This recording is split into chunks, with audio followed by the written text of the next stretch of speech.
She was rejected by her fiancé for being infertile, but the millionaire made her a mother of 5. She had 10 sleeping pills left and no reason to live. Then 5 children called her Mama. Welcome to Emotional Voyage. I'm so glad you're here to share this journey with me. If this content resonates with you, please hit the like button and subscribe. Your support helps me create even deeper, more meaningful videos for our community. Let's navigate these emotions together. The pill bottle felt heavier than it should have. Amara Washington sat on the bathroom floor of her studio apartment, her back against the cold tub, staring at the orange prescription container in her palm. Sleeping pills. Just 10 left. She'd been rationing them since the breakup, using them only on the nights when sleep felt impossible, which lately meant every night. 3 months had passed since Devin had sat across from her at that restaurant, his jaw tight, his eyes looking everywhere but at her face. I can't do this, Amara. I want kids.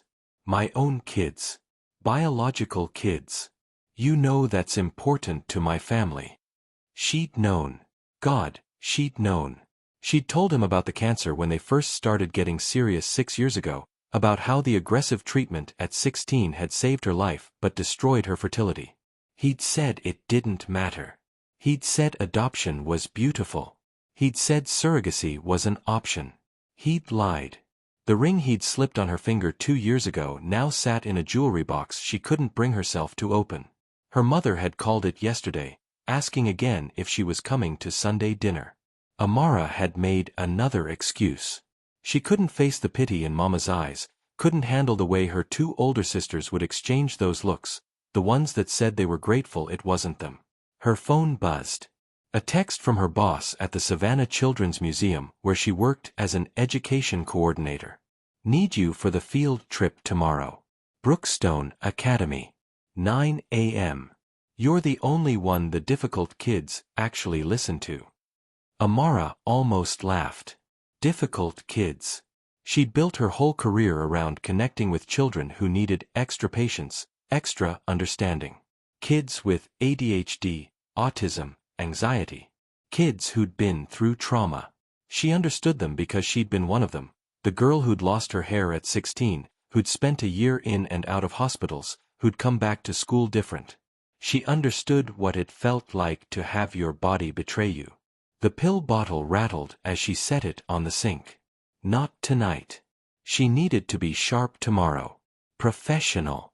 She'd already used 2 sick days this month for what her boss politely called personal matters, and she privately called crying so hard she couldn't breathe. Her apartment felt suffocating. One room that served as bedroom, living room, and dining room. A kitchen barely big enough to turn around in. A bathroom with tiles that had been cream-colored sometime in the previous century. This was supposed to be temporary when she'd moved in at 23. 11 years later, she was still here. Devin had a house. A beautiful craftsman in the historic district with 4 bedrooms. They were supposed to move in together after the wedding. Instead, he'd probably fill those rooms with the biological children he'd have with whatever woman came next. Amara's phone buzzed again. Another text, this time from her youngest sister, Simone. Mama's worried. Call her. Please. She would. Tomorrow. Or the day after. When she could trust her voice not to crack. The thing about grief was that people expected you to be over it after a certain point. 3 months should be enough, right? He was just a fiancé, not a husband. You weren't even married yet. You dodged a bullet. You're better off. But nobody understood that Devin hadn't just broken her heart. He'd confirmed her deepest fear, the one that had lived in her chest since she was 16 years old, since the oncologist had gently explained what the treatment would cost her. She wasn't enough. Her love wasn't enough. She was fundamentally, biologically incomplete. Amara pulled herself up from the bathroom floor, caught her reflection in the mirror. 34 years old. Natural hair pulled into a messy bun. Warm brown skin that seemed dull lately, like even her melanin was depressed. Eyes that used to sparkle. Her daddy used to say they looked like they held stars, now just looked tired. She'd been beautiful once. Devon had told her so, back when he still looked at her like she was something precious. Now she just felt broken. Her phone buzzed a third time. She almost ignored it, but something made her look. An email. The subject line made her breath catch: Volunteer Opportunity, Hope and Horizons Foster Care Support Program. She'd signed up for their mailing list months ago, back when she and Devon were still planning the wedding, back when they'd talked about maybe fostering someday if adoption didn't work out. She'd forgotten to unsubscribe. The email described a mentorship program pairing volunteers with kids in the foster system. Art projects, museum visits, homework help. Consistent adult presence for children who desperately needed stability. Amara deleted it. Then immediately went to her trash folder and restored it. She wasn't ready. She could barely take care of herself.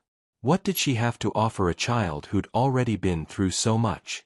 But her finger hovered over the link anyway. What happens when the dream you've held your whole life gets torn away? Have you ever had to rebuild yourself from nothing? Tomorrow she'd lead that field trip. She'd smile at the Brookstone Academy kids, answer their endless questions, show them the exhibits she'd practically memorized. She'd be good at her job because that was the one thing she still knew how to do. And maybe, just maybe, she'd click that link when she got home. Or maybe she'd finally take the jewelry box to the pawn shop and stop pretending she was going to heal. The sleeping pill bottle sat on the sink, counting down the nights. 10 left. The yellow school bus pulled up to the Savannah Children's Museum at exactly 9 in the morning, and Amara watched from the entrance as chaos poured out. 23 children between ages 4 and 12 tumbled onto the sidewalk, their navy blue Brookstone Academy uniforms already rumpled despite the early hour. Behind them came 2 frazzled teachers, and Amara's breath caught. A man stepped off the bus last, one hand holding a tiny girl with pigtails, the other steadying a boy who couldn't have been more than 6. He was tall, maybe 6'2", with dark hair starting to gray at the temples and shoulders that filled out his expensive navy sweater. But it was his eyes that stopped her. Exhausted blue eyes that somehow still crinkled with warmth when the little girl tugged his hand. Mr. Hartwell volunteered to help chaperone, one of the teachers said, rushing over. We're short-staffed today. Food poisoning at yesterday's faculty lunch. The man, Mr. Hartwell, met Amara's gaze and gave her a tired smile that felt like an apology and a plea for help all at once.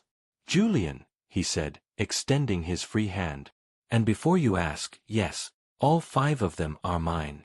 Amara blinked. The 2 he was holding, plus 3 more currently racing around the museum's front fountain despite their teachers' protests.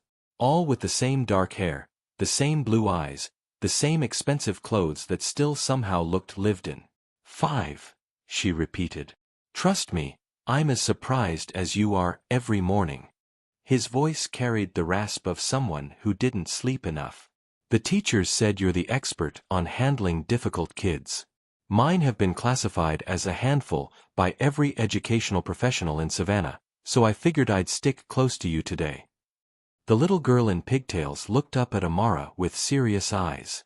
Are you the museum lady? I am, Amara said, kneeling down. What's your name? Lily. I'm 4. That's Ben, he's 6. Madison's 12, but she thinks she's 20. Cole's 10 and he's annoying. Ruby's 8 and she cries about everything. Lily, Julian said softly. Kind words, remember? Those are facts, Daddy, not mean words. Despite everything, despite the heaviness she'd woken up with, despite the sleeping pills counting down on her bathroom sink, Amara almost smiled. The other 4 Hartwell children gathered around their father like planets orbiting the sun. The 12-year-old Madison had her arms crossed and her expression set to thoroughly unimpressed. The 10-year-old boy Cole was poking his 8-year-old sister Ruby, who did indeed look on the verge of tears. Ben, the 6-year-old, had somehow gotten dirt on his face in the 30 seconds since leaving the bus. All right, Brookstone Academy, Amara called out, slipping into her professional voice, the one that still worked even when everything else felt broken. Welcome to the Savannah Children's Museum. We have 3 rules: stay with your buddy, hands to yourself, and questions are always welcome. Who's ready to see something amazing? 23 hands shot up. Even Madison's, though she tried to hide it. The museum had been Amara's sanctuary for 11 years. She knew every exhibit, every hidden corner, every interactive display that made children's eyes light up. She led them through the Revolutionary War section, where kids could try on period costumes and practice loading a replica musket. Then to the Natural History Wing, where a preserved alligator never failed to generate screams. Julian stayed close, managing his 5 with a practiced efficiency that spoke of years doing this alone. He caught Ben before he could climb into a display. Redirected Cole's endless energy into reading information plaques aloud. Quietly comforted Ruby when the alligator scared her. Negotiated with Madison when she declared the whole thing babyish. Carried Lily when her small legs got tired. How long? Amara asked during a quiet moment while the children explored the hands-on science room. How long what? Julian was watching his kids with the vigilance of a man who knew disaster was always one unsupervised second away. Since you've been doing this alone. His jaw tightened. 3 years. Cancer. It was fast, 6 months from diagnosis to. He didn't finish. Didn't need to. Amara's chest constricted. I'm sorry. Lily doesn't remember her. She was only 1. His voice cracked slightly on the words. The others, they remember. Maybe that's harder. I don't know anymore. She understood then. The exhaustion in his eyes, the gray in his hair, the way he held his children like they might disappear if he let go. You're doing a good job, she said quietly. Julian looked at her like she'd handed him something precious. Most days I'm just trying not to drown. Have you ever watched someone carry impossible weight with grace? What would you say to someone who's forgotten their own strength? Across the room, Lily called out, Daddy, come see. And Julian went, because that's what parents did. Even broken ones. The incident happened in the art room. Ruby Hartwell, the 8-year-old with her mother's delicate features and her father's sad eyes, stood frozen in front of an easel, paintbrush trembling in her hand. Tears streamed down her face, silent and devastating. I can't make it look right, she whispered. Mama could paint. I can't. I'm not good at anything she was good at. The other children had moved on to the next activity, but Amara saw Julian start toward his daughter, saw the helpless panic cross his face, the look of a man who'd comforted the same pain 1,000 times and still didn't know the right words. Amara knelt beside Ruby's stool. Can I tell you a secret? She asked softly.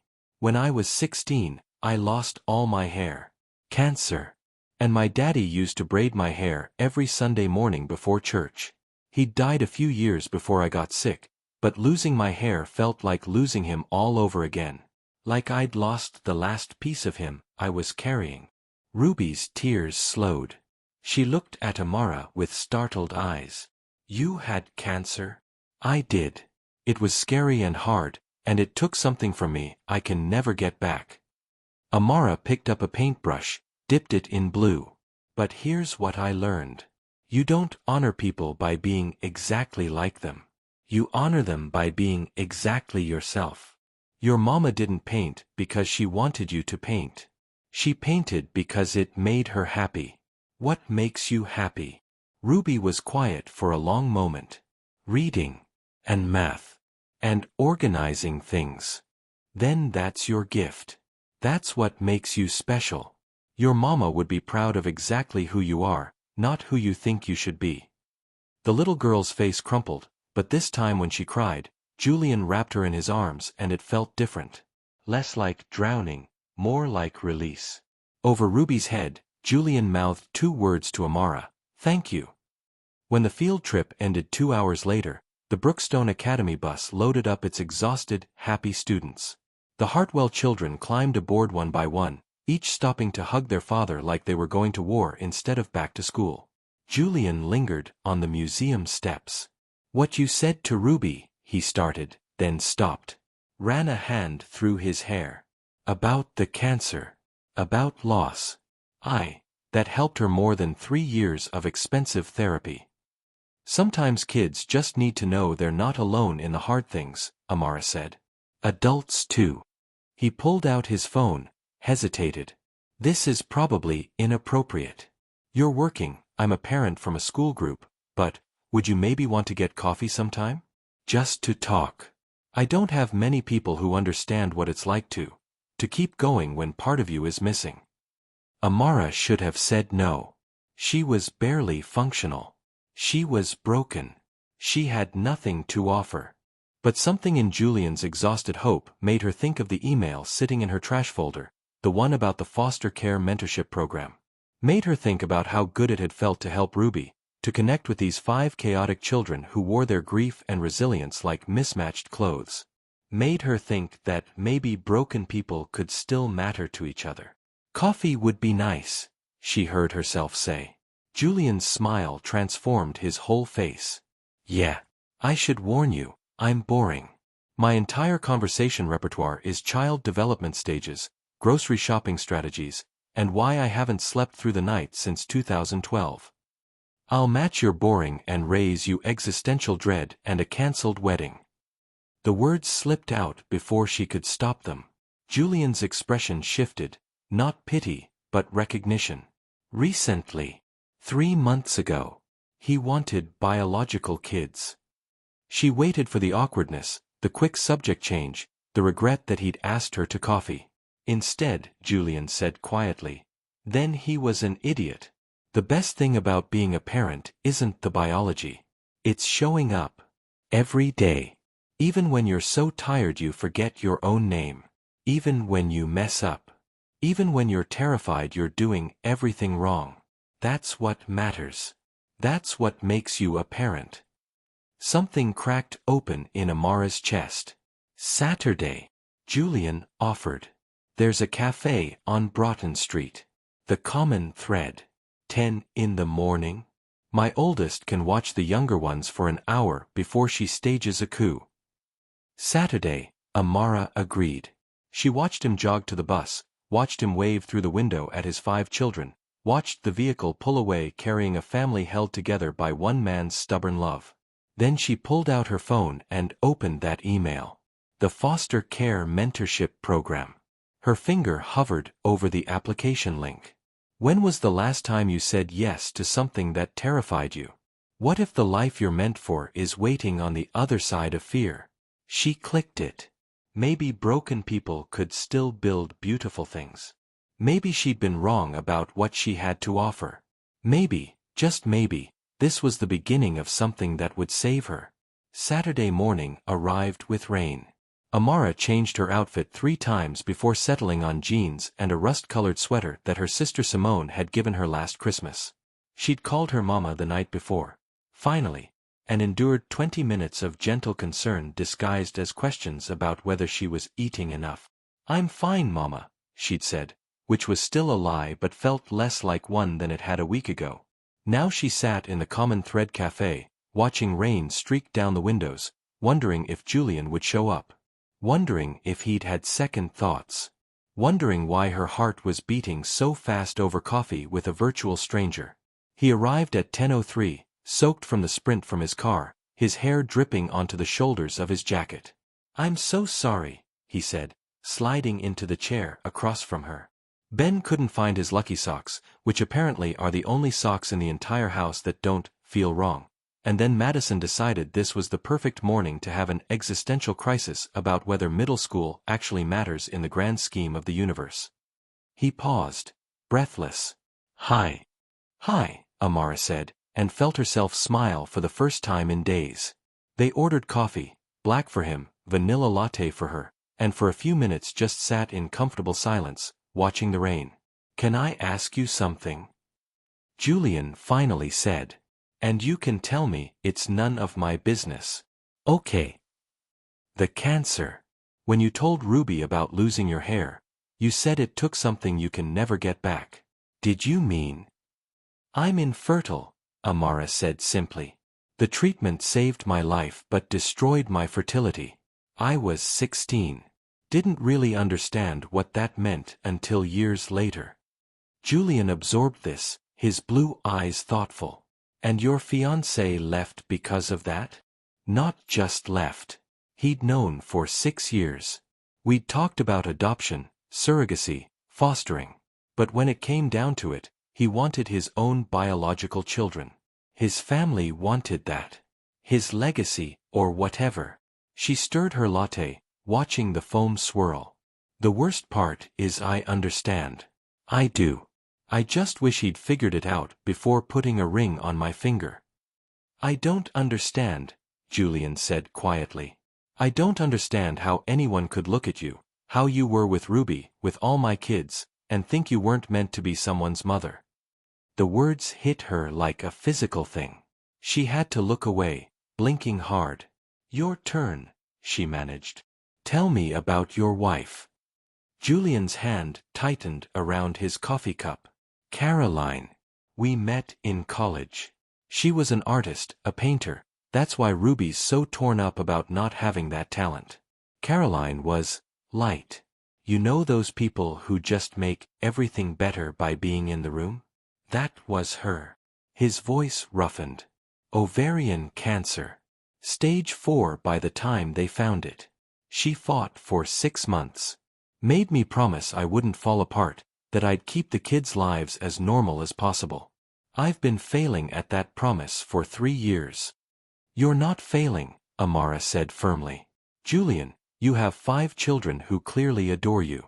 5 kids who are fed and clothed and loved and traumatized and acting out in school and probably going to need therapy for the next 20 years. He ran both hands through his damp hair. Madison won't talk about her feelings. Cole's aggressive with other kids. Ruby cries at everything. Ben has anxiety attacks about me leaving. And Lily's so little. She asks me questions about her mama that I don't know how to answer. What kind of questions? Last week she asked if her mama loved her. Because she doesn't remember, so how does she know? Julian's voice cracked.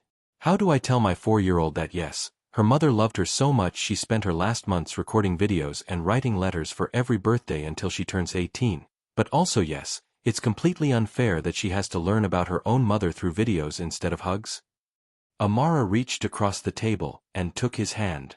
It was instinct, automatic, but the moment their fingers touched, something shifted. Julian looked down at their joined hands, then back up at her face, and the air between them felt suddenly charged. You tell her the truth, Amara said softly. You tell her it's unfair and it hurts and it's okay to be sad about it. And then you tell her that love doesn't disappear just because someone does.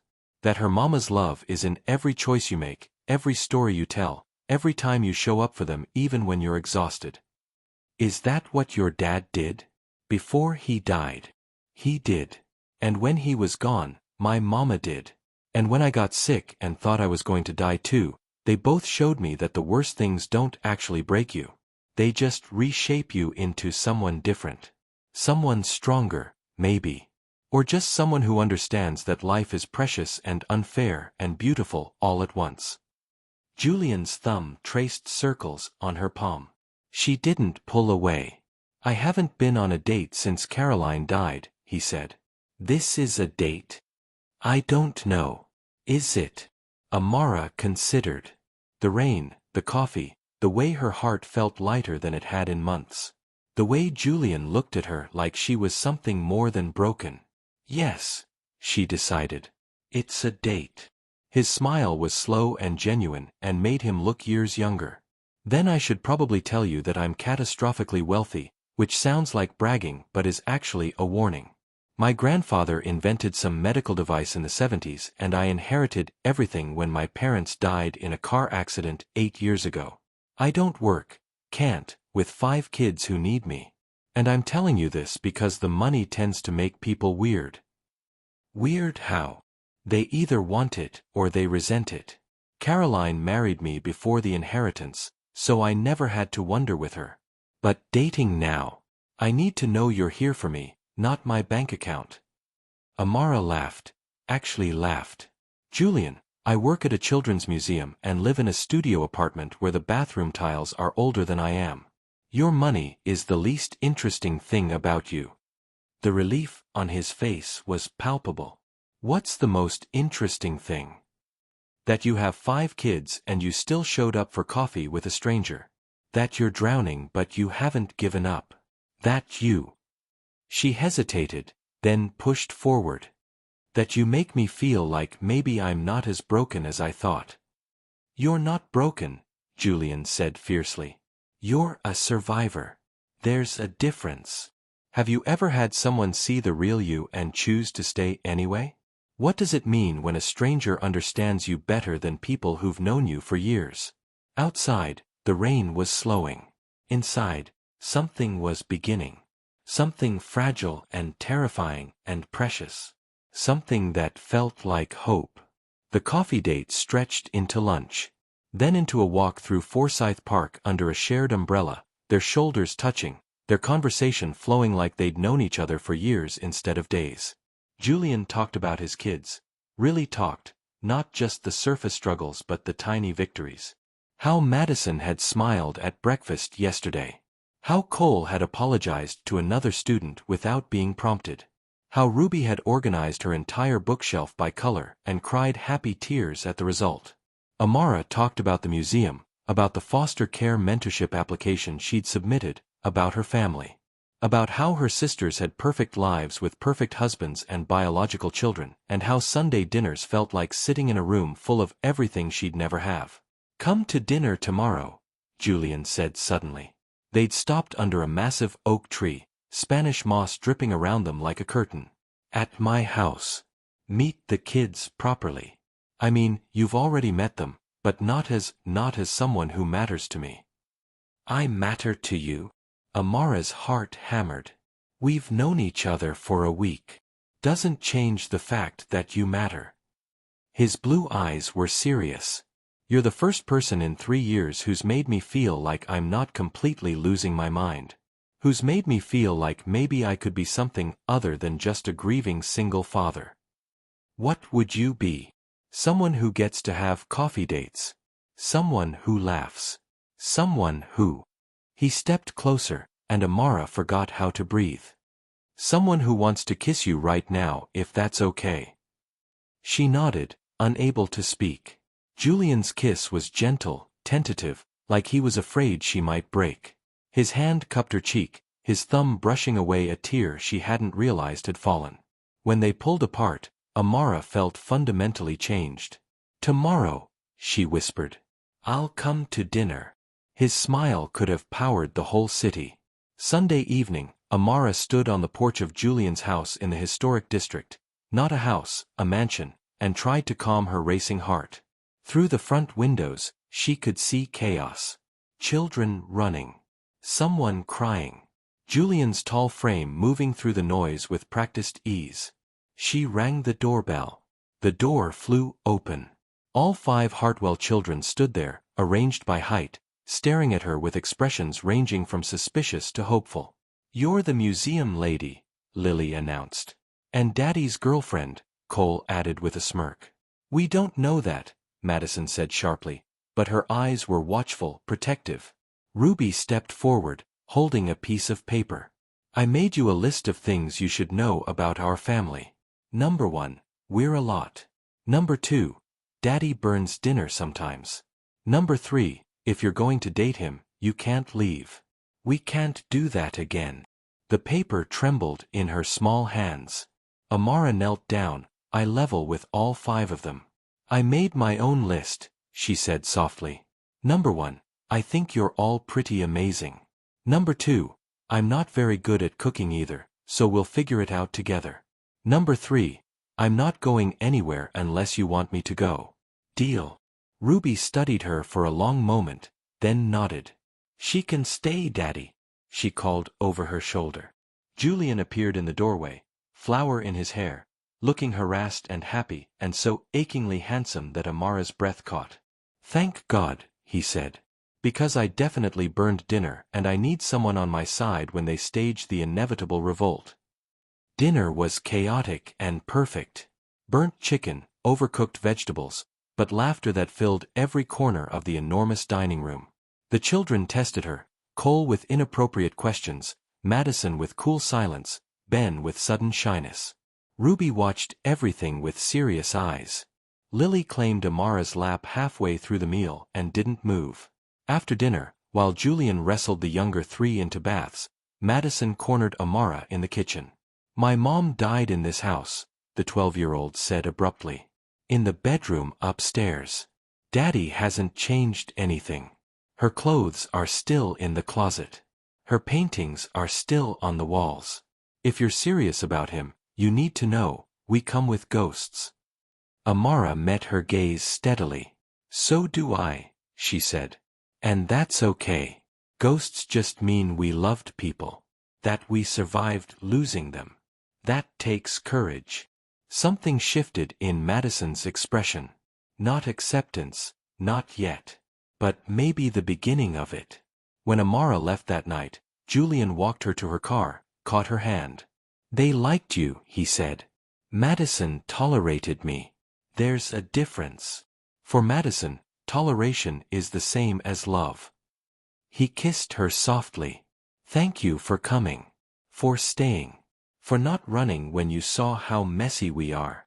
"Julian," Amara said, "I'm the girl whose fiancé left her for being broken. Messy doesn't scare me anymore. When you walk into someone else's chaos and feel like you've come home, what does that tell you? Have you ever found your people in the most unexpected place?" Driving home, Amara felt something unfamiliar. She felt like she belonged. 3 weeks passed like a dream. Amara spent every evening at Julian's house. She helped with homework, mediated sibling fights, learned that Ruby liked her sandwich crusts cut off and Ben needed exactly 3 bedtime stories. She sat with Madison while the 12-year-old did algebra, not helping, just being present. She painted Lily's nails and listened to Cole's elaborate plans for building a treehouse. She felt like she was becoming part of something. Then Devon showed up at the museum. "You look good," he said, standing in her office doorway like he had every right to be there. "Happy." Amara's hand stilled on the exhibit proposal she'd been writing. "What are you doing here?" "I heard you're seeing someone. Guy with a bunch of kids." Devon's jaw tightened. "That's not you, Amara. You wanted a quiet life. Small family. You told me that. I told you a lot of things. Like how much I loved you. How I'd make a good mother even without biology. You didn't listen then, either. I made a mistake." He stepped closer. "I've been thinking, we could try surrogacy. Use your eggs, a surrogate. We could still have our own children." The word she'd longed to hear 3 months ago now felt hollow. "I can't have eggs, Devon. The cancer destroyed everything. There is no biological option. There never was. You knew that. Then adoption. I'm okay with it now. I've had time to think, and I want you back. I want us back." Amara stood, her voice shaking. "You don't want me. You want the idea of me. The woman who made you feel good about yourself. But the real me. The broken, infertile, struggling me. You threw her away. And I'm not interested in being picked up again just because you're lonely." "It's been 3 weeks with this guy," Devon said desperately. "You're playing house with someone else's kids, trying to fill a void. It won't work. You'll get attached and he'll realize you can't give him more children and he'll leave too. At least with me, you know what you're getting." The words hit like bullets. Because part of her had been thinking the same thing. Julian had 5 beautiful children, but he was only 39. What if he wanted more someday? What if? "Leave," she whispered. "Amara. Leave. Now." When he was gone, Amara sat at her desk and shook. Devon had voiced every fear she'd been suppressing. Every late-night worry about what happened when Julian realized she couldn't give him a 6th child, a 7th, however many he might want. She was building a life on borrowed time. That evening, she pulled into Julian's driveway and sat in her car, staring at the warm lights glowing in every window. Through the front window, she could see him dancing with Lily, spinning her in circles while the other children laughed.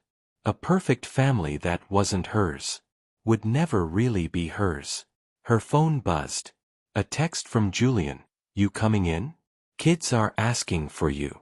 I'm asking for you. Amara typed and deleted 3 responses before settling on, not feeling well. Going home. Sorry. Another buzz. Want me to come over? No. Need to be alone. The lie tasted bitter. She drove home to her tiny apartment, to her bathroom with its ancient tiles, to the bottle of sleeping pills that now had only 4 left. She'd been rationing them, using them less because she'd been sleeping better. Because Julian's goodnight texts made her feel safe. Because mothering his children had given her purpose. But what happened when that was taken away too? What happened when she lost another family she'd dared to love? Have you ever sabotaged something good because you were afraid of losing it? Is it possible to be too broken for a second chance? She took a pill and waited for oblivion. In the darkness, her phone glowed with unanswered messages. Julian, feel better. We miss you already. Ruby, are you okay? Daddy let me text you.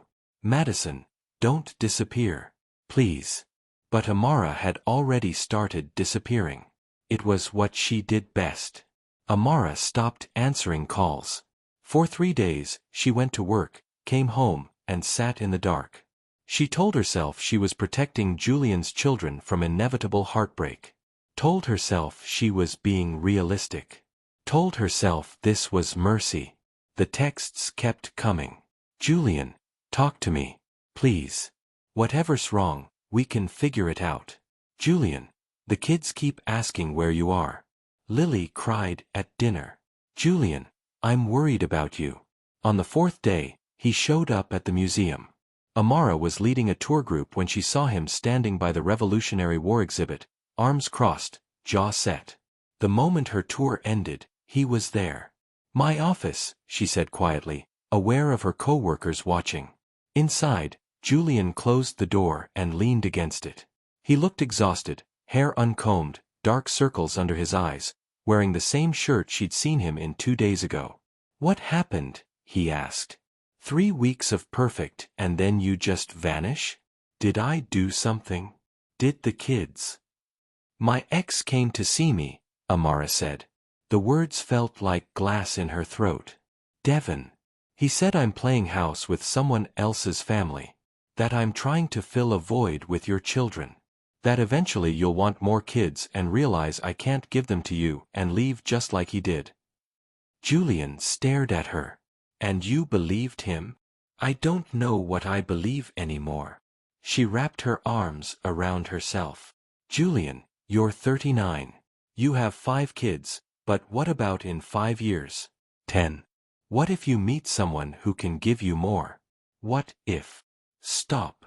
His voice was sharp. Just stop. Do you know what Caroline and I went through to have 5 children? 3 miscarriages. 2 rounds of IVF. She almost died giving birth to Lily. The doctors said another pregnancy would kill her, so we stopped. And you know what? I was relieved. Because I had her and I had our kids and that was enough. That was everything. Amara's eyes burned with tears. I don't want more children, Julian continued, his voice breaking. I want someone who loves the ones I have. Someone who shows up and stays.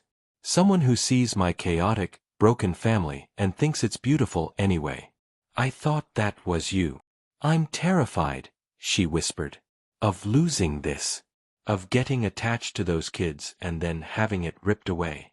Devin was right about one thing. I am trying to fill a void. And what if that's all this is? What if I'm just desperate to be a mother and you're convenient? The words hung between them like poison. Julian's face went carefully blank. Is that what you think? That you're using us? I don't know.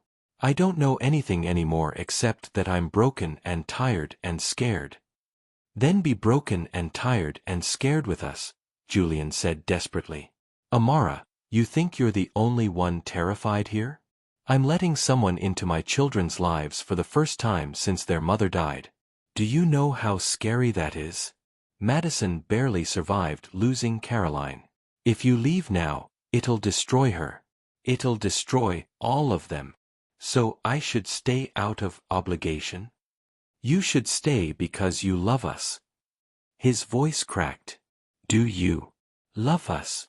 The question shattered something in Amara's chest. Because yes, God help her, yes. She loved Ruby's serious eyes and Cole's wild energy and Ben's gentle soul. Loved Madison's fierce protection and Lily's unconditional trust. Loved the chaos of family dinners and the weight of small bodies piling onto her lap for stories. Loved Julian with an intensity that terrified her. That's why I can't do this, she said, tears streaming now. Because loving you all makes it worse. When it ends. Why does it have to end? Julian moved closer, his hands cupping her face. Why can't you believe that maybe, just maybe, you deserve this? That you're not a placeholder or a convenience, but the exact person we need? Because everyone leaves. My dad died. Devin left. My body betrayed me. Everyone leaves. I'm not everyone. His forehead pressed against hers. I'm a stubborn widower with 5 traumatized kids and more money than sense and absolutely no idea what I'm doing. But I know I love you. I've known since you knelt down and told Ruby it was okay to be herself. Since you walked into my disaster of a life and made it feel like home again. Amara couldn't breathe. You love me. Terrifyingly. Completely. The kind of love that makes me want to build a future instead of just surviving day to day. She pulled back, looked into his exhausted, hopeful eyes. Julian, I can't give you more children. I can't give you a lot of things. You can give me you. That's all I want.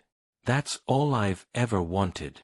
When someone offers you everything and fear tells you to run, which voice do you listen to? Can love really be enough when you're convinced you're not? Outside her office, the museum hummed with visitors and life. Inside, Amara stood at a crossroads between the safety of loneliness and the risk of joy. I need time, she whispered. Julian's face fell, but he nodded. How much time? I don't know. He kissed her forehead, gentle and final. Don't take too long. We're already missing you. Then he left. And Amara was alone again with her fears and her scars and the growing certainty that she'd just made a terrible mistake. 1 week became 2. Amara threw herself into work, staying late, volunteering for extra shifts. The foster care mentorship program accepted her application, and she threw herself into that too, attending training sessions, learning protocols, anything to fill the hollow ache in her chest. Her mama called every day. Her sisters stopped by unannounced, bringing food she didn't eat and concern she couldn't face. You look like death, Simone said bluntly, sitting on Amara's threadbare couch. When's the last time you slept? The sleeping pills were gone. All 10. Amara had taken the last one 3 nights ago and hadn't bothered refilling the prescription because what was the point? She didn't sleep anyway. Every time she closed her eyes, she saw Lily's face. Heard Ruby asking if she was coming back. Felt Julian's hands on her face, his voice breaking when he said he loved her. I'm fine, she lied. You're not fine. You met someone good and you're running because you're scared. That's not fine, that's stupid. He has 5 kids, Simone. 5 children who lost their mother. What happens when I can't be what they need? When I fail them? What happens if you don't try? Simone grabbed her hands. Amara, you've been dying slowly since Devin left. This man, these kids, they brought you back to life. And you're throwing it away because you might get hurt? Everybody might get hurt. That's life. You take the risk anyway. That night, alone in her apartment, Amara's phone rang. Unknown number. Ms. Washington? This is Savannah Regional Hospital. You're listed as an emergency contact for Julian Hartwell. The world stopped. What happened? There was an accident. Car crash. Mr. Hartwell is in surgery. His children are here and they're asking for you. There's no other family listed, and Amara didn't hear the rest. She was already running. The hospital waiting room held 5 children in various states of terror. Madison sat rigid, her face blank with shock. Cole was crying into Ruby's shoulder. Ben rocked back and forth, hyperventilating. Lily sat on a nurse's lap, screaming for her daddy. When Lily saw Amara, she launched herself across the room. "You came," she sobbed. "You came back." Amara caught her, held her tight, and looked at Madison over Lily's head. The 12-year-old's carefully constructed walls crumbled. "They said he might die," Madison whispered. "Like Mama. They said the other driver ran a red light and Daddy's car flipped and there's internal bleeding and—" Her voice broke into sobs. Amara gathered all 5 of them close, her heart shattering and reforming simultaneously. "I'm here," she said fiercely. "I'm here and I'm not leaving. Your daddy is the strongest person I know. He's fought for you every single day for 3 years. He's not giving up now. Promise." Ben's small voice was barely audible. Amara couldn't promise.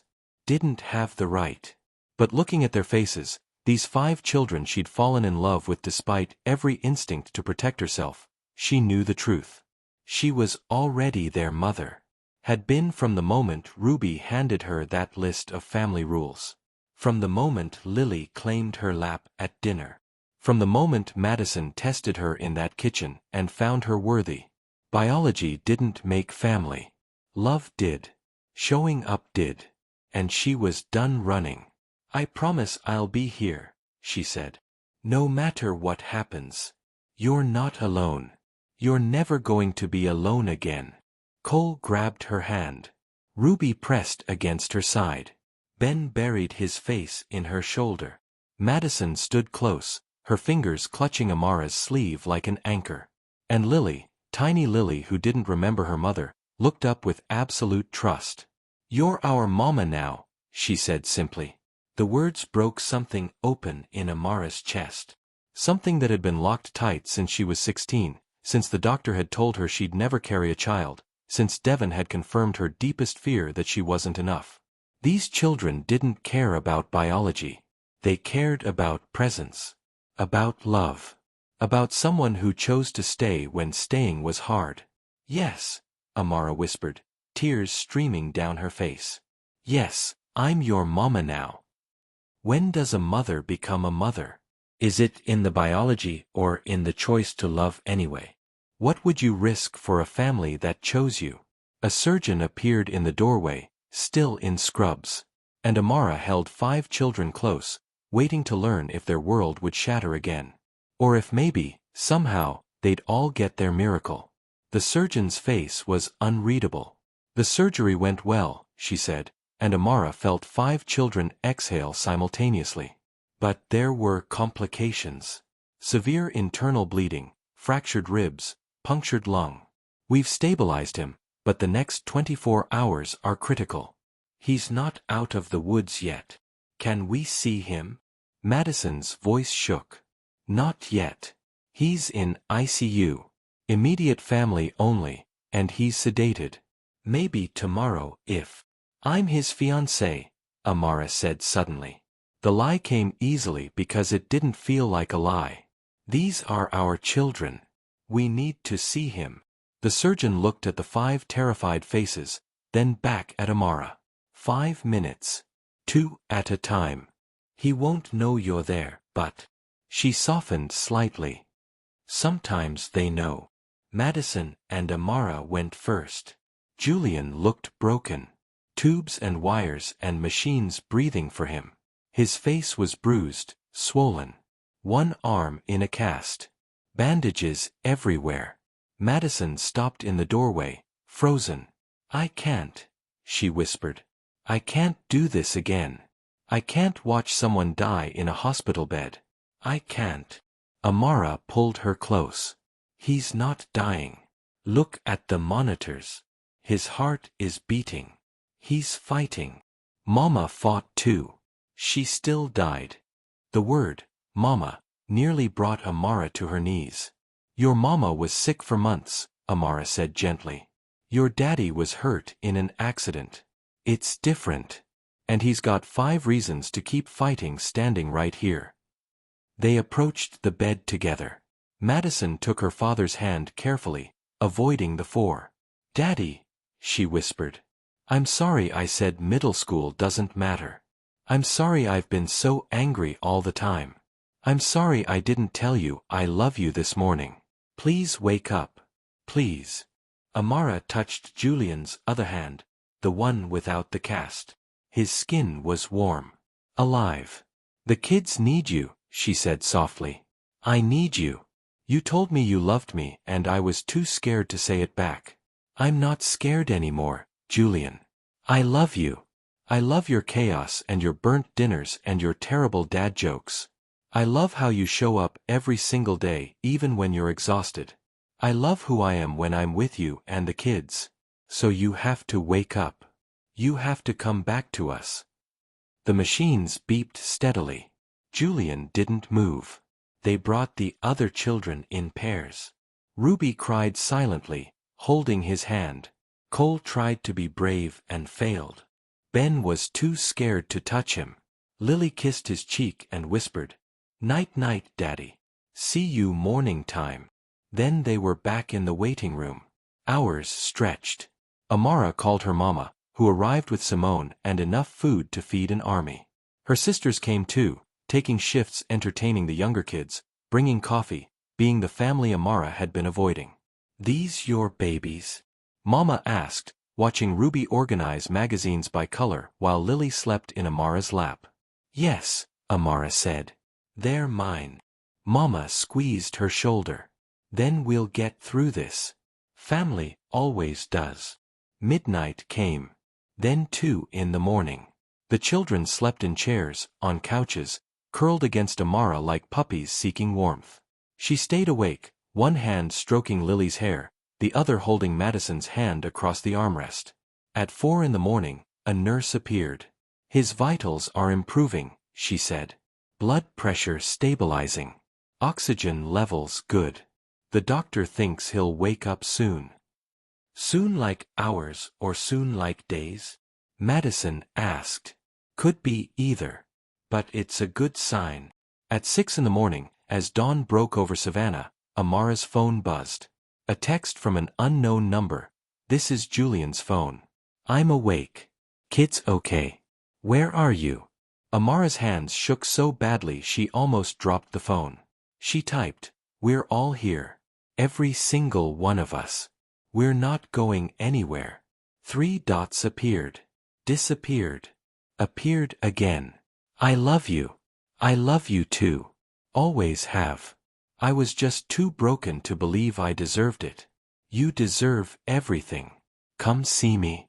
Amara looked down at the 5 sleeping children who'd claimed her as their mother. At her own mother and sisters who'd shown up without question. At the family she'd built from broken pieces. He's awake, she whispered. 5 children jolted awake like they'd been electrocuted. Is he okay? Ruby asked. He's asking for us. Have you ever realized that the thing you were running from was exactly what you needed? When did you last let yourself believe in miracles? They walked together toward Julian's room. Toward healing. Toward home. Julian was sitting up when they entered, oxygen mask pushed aside, bruised face splitting into a smile. There's my family, he rasped. The children rushed him carefully, mindful of his injuries. He hugged each one, whispering reassurances, making promises he'd keep. When they finally stepped back, his eyes found Amara's. You said you loved me. I did. I do. And you called yourself their mama. Amara glanced at the 5 children watching her with hopeful, terrified eyes. If that's okay. If they want. We want, Madison said firmly. The other 4 nodded. Julian's eyes filled with tears. The accident. I was driving to your apartment. I'd decided I'd waited long enough. I was going to tell you that I didn't care if you needed more time. I was going to show up every day until you believed you deserved to be loved. And then some kid ran a red light and... He gestured at his broken body. I thought I was going to die without telling you that you saved us. All of us. You walked into our broken family and made us whole again. Julian. Let me finish. Please. He took a shaky breath. When Caroline died, I thought my life was over. I was just going through motions, surviving for the kids. Then you showed up at that field trip looking like you were barely surviving yourself, and something shifted. You understood loss. You understood what it meant to keep going when part of you was missing. And watching you love my kids. His voice broke. You gave them their mother back. Not Caroline, she's irreplaceable. But you gave them someone who shows up, who sees them, who stays. That's what a mother is. Amara was crying openly now. I was so scared. Devon said I was playing house, filling a void, and I thought maybe he was right. Maybe I was just desperate. Were you? Julian interrupted. When you held Lily during that first dinner, was that desperation? When you helped Ruby understand it was okay to be herself, was that filling a void? When you stood in that hospital waiting room and promised my children you wouldn't leave them, was that fake? No, Amara whispered. It was real. It's all real. Then marry me. The room went silent. 5 children held their breath. Julian, you just woke up from major surgery. You're on pain medication. You're not thinking clearly. I'm thinking perfectly clearly. He reached for her hand despite the 4. I don't have a ring. I'm in a hospital gown. I probably smell terrible. But I've never been more sure of anything. Marry me, Amara. Be their mother legally. Be my wife. Build this life with us. Say yes, Lily whispered. Please say yes. Amara looked at these 6 people who'd become her entire world in less than 2 months.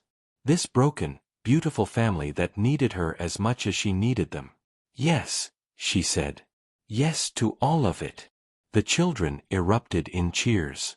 Julian pulled her down for a kiss that tasted like tears and hope and new beginnings. When I get out of here, he said against her lips. We're doing this right. Proper proposal, proper ring, proper wedding. When you get out of here, we're going home, Amara corrected. All of us. Together. Home, Julian repeated, testing the word. I like that. Madison touched Amara's shoulder tentatively. Can I call you Mom? Or is that weird? It's not weird, Amara managed through tears. It's perfect. One by one, the children tried it out. Mom, when's Daddy coming home? From Cole. Mom, can we have pancakes for breakfast? From Ruby. Mom, I'm hungry. From Ben. Mama, up please. From Lily, arms already reaching. Amara gathered Lily into her lap, felt the other children press close, felt Julian's hand in hers. 6 weeks ago, she'd been sitting on her bathroom floor contemplating sleeping pills and the end of everything. Now she was contemplating wedding dates and the beginning of everything. When did you last witness a miracle? What happens when the family you need finds you exactly when you've given up hope? Let's go home, she whispered. And for the first time in her life, Amara knew exactly where home was. Julian came home 2 weeks later. The mansion had transformed. Amara had moved in immediately. There was no question, no hesitation. Her sisters helped pack up the studio apartment she'd never have to see again.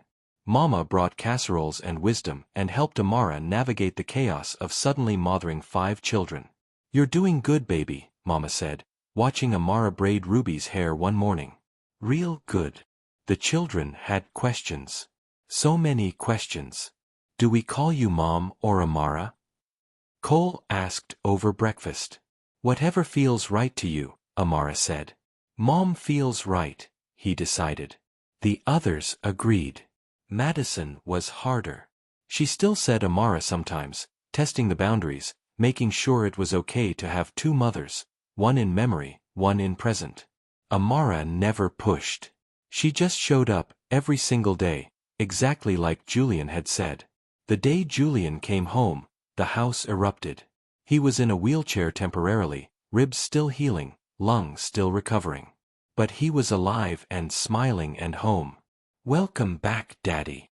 Lily threw herself carefully into his lap. That evening, after the children were asleep, Julian and Amara sat in the living room he'd shared with Caroline. Her paintings still hung on the walls. Her presence was everywhere. "Does it bother you?" Julian asked quietly. "That she's still here?" Amara looked at the portrait of Caroline over the fireplace. Beautiful, smiling, frozen at 33. "No. She's part of this family's story. Part of who the kids are. I'm not trying to erase her. I'm just trying to add a new chapter." Julian pulled her close, mindful of his injuries. "I need to tell you something. About the money." "Okay." "It's a lot. Like, 23 million, a lot. And it's not just mine, it's the kids. Trust funds, college accounts, inheritance. When we get married, legally you'll have access to all of it. I need you to sign a prenup." Amara pulled back, hurt flashing across her face. "Not because I don't trust you," Julian said quickly. "Because I need to protect the kids. It's what Caroline would want. What I want. But I also want you protected. So the prenup includes a clause: if anything happens to me, you get full custody and control of their trusts until they're 18. You become their legal mother in every way." "Julian. And," he continued, "separate from their inheritance, I'm putting 5 million in an account in your name.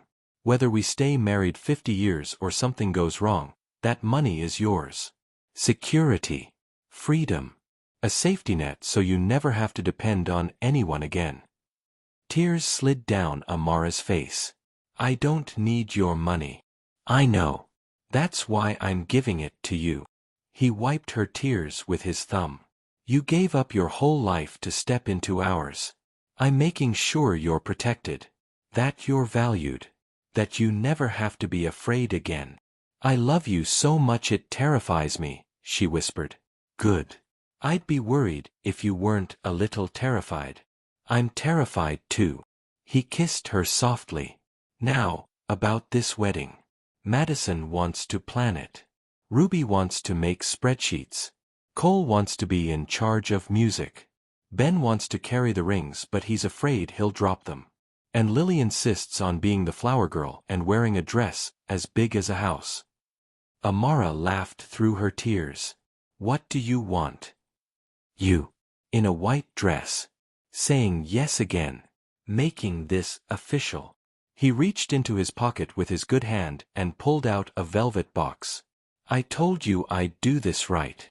The ring was stunning, a sapphire surrounded by diamonds. Caroline's favorite color was blue, Julian said. "I wanted her blessing on this somehow." The jeweler said sapphires represent faithfulness and truth. Seemed fitting.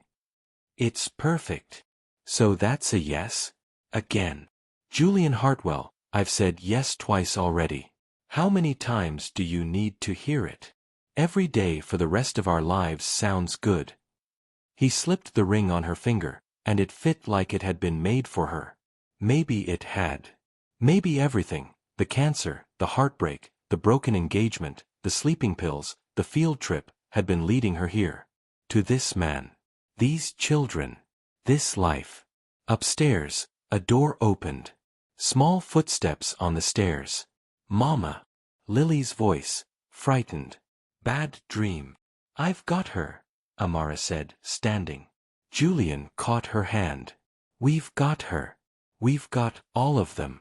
Together." They climbed the stairs together, Julian leaning on her, her supporting him.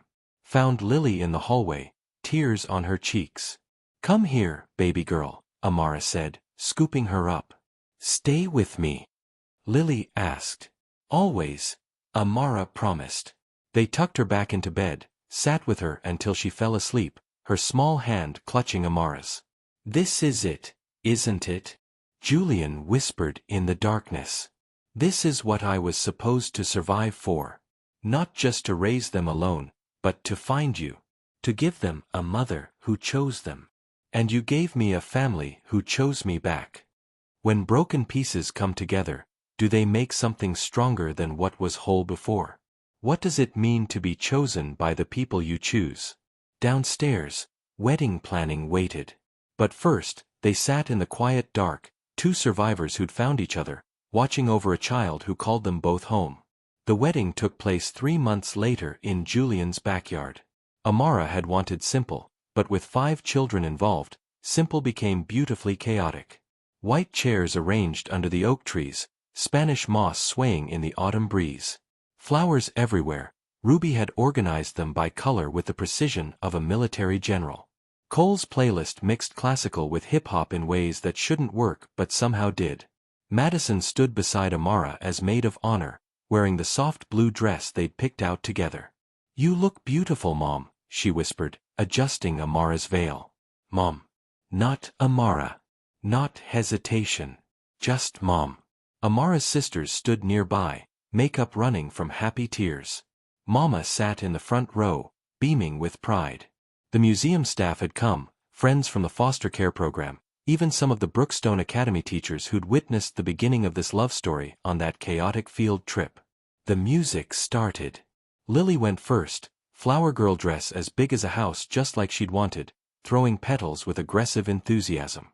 Ruby followed, serious and careful. Then the boys in matching suits, Ben clutching the rings like they were made of glass. Finally Madison, who paused to kiss her father's cheek before taking her place.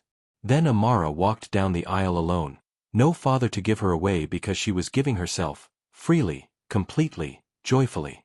Julian waited at the altar, healed now, strong again, looking at her like she was the answer to every prayer he'd forgotten how to say. The ceremony was simple. Traditional vows with one addition. Amara knelt before the 5 children. "I promise to love you, protect you, and show up for you every single day," she said, her voice steady despite the tears. "I promise to be your safe place, your cheerleader, your mom. Not to replace the mother you lost, but to honor her by loving you the way she would have wanted you to be loved. You are my children now. My family. My heart." Madison broke first, wrapping her arms around Amara's neck. Then the others piled on, a group hug that nearly toppled them all. Okay, the officiant laughed. "Let's make this official." Julian and Amara exchanged rings. Said their vows. Kissed while 5 children cheered and guests applauded, and somewhere in heaven, Amara liked to think, Caroline smiled. The reception was perfect chaos. Lily smashed cake into Ben's face. Cole's carefully curated playlist got hijacked by requests for the Cupid Shuffle. Ruby organized a conga line. Madison gave a speech that made everyone cry, talking about how her mama had loved them enough to send them someone new to love. As the sun set, Julian pulled Amara onto the dance floor. "Mrs. Hartwell," he murmured against her ear. "I like the sound of that. 5 kids, a mansion, and a wife who thinks my dad jokes are terrible. I'm officially living the dream. Your dad jokes are terrible. But you love me anyway." "Desperately," she admitted. Around them, their children danced. Madison had been in a careful waltz. Cole was teaching Ruby some elaborate TikTok move. Lily spun in circles, her dress creating a cloud of tulle. "Remember when you were sitting on your bathroom floor with sleeping pills?" Julian asked quietly. Amara stiffened. "How did you know about that?" "Madison found the empty bottle when she helped you move. She was worried, but I told her sometimes people survive by holding on to anything they can, even if it's just making it through one more night." "I almost didn't make it through," Amara whispered. "But you did. You held on long enough to find us. Long enough to become their mother. My wife. Long enough to realize you were never broken, you were just waiting for the right family to show you who you really are." "And who am I?" "You're the strongest person I know. A survivor. A mother. A woman who turned her pain into purpose." He kissed her forehead.